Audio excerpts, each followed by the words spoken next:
Hello, this case review demonstrates the storm target approach for the June 14, 2023 large hail event across central Arkansas, including numerous reports of very large and damaging hail. This video will illustrate how Storm Target essentially targets storm hazards to provide greater precision and timeliness than the information provided in NWS watches and warnings, supporting better decisions to take cover when in imminent danger, and not take cover when not yet in danger. Our area of focus is the Little Rock viewing area, shown in yellow in the center part of the left image. This is one of 5 severe storm cases in this video series. The Storm Prediction Center forecast had an enhanced risk of severe storms across southern Arkansas, with a slight risk over central Arkansas, our area of focus.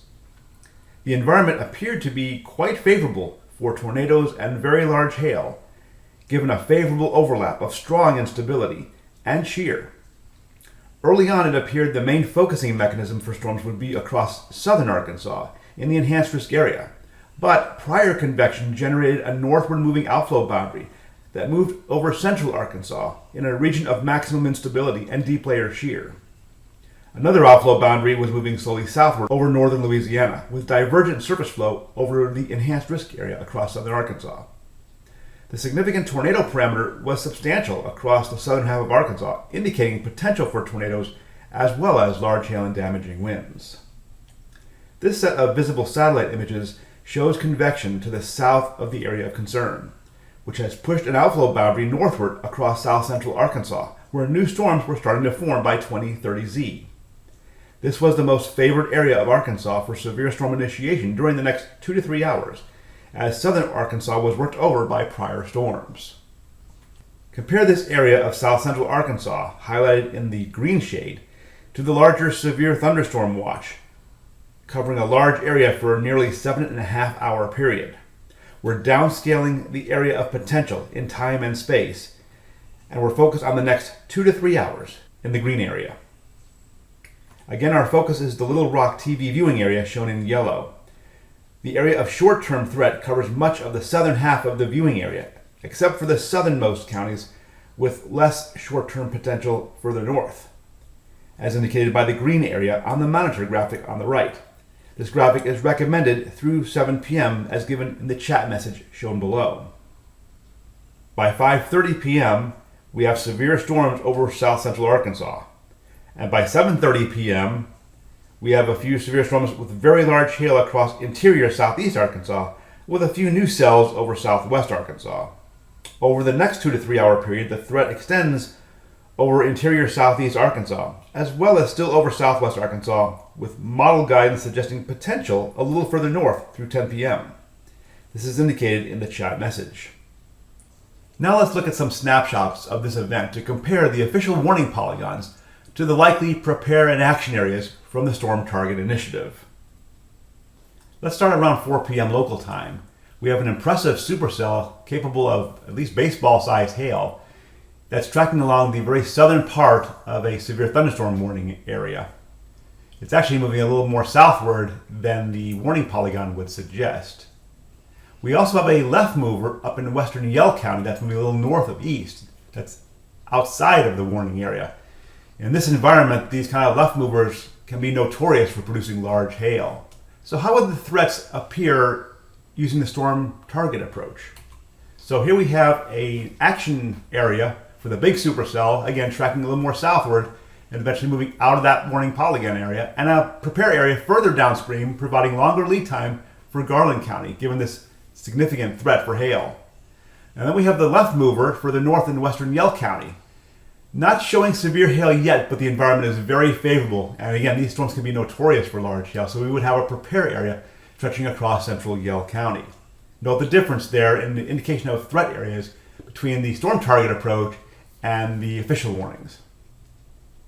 By 4:15 p.m., the supercell now over northeastern Montgomery County is a real monster, producing baseball or even softball-sized hail as it tracks, again, more southward towards western Garland County along the southern part of the warning area. There's really not much danger in the northern half of the polygon. And then we have the intensifying left mover in west central Yell County, now showing potential for golf ball-sized hail, although still no warning out for that particular cell. The Storm Target approach would show the hazard areas like this. it would have an action area for a more southeastward moving storm over Montgomery County, with a prepare area further downstream into northern Hot Spring County, providing longer lead time.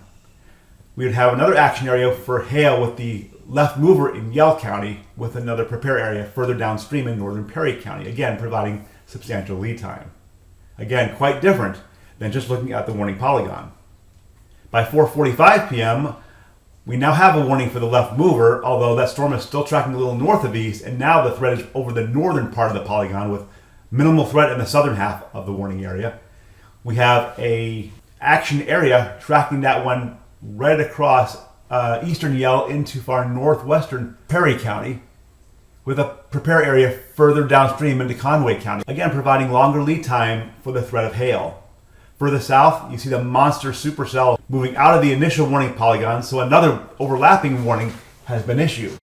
The storm target areas show an action area right along the path of the main hail core, again with potential for baseball hail, and that extends into the Hot Spring County, with a prepare area further downstream in the eastern part of Hot Spring County, where there's no imminent danger yet, but the danger could develop soon.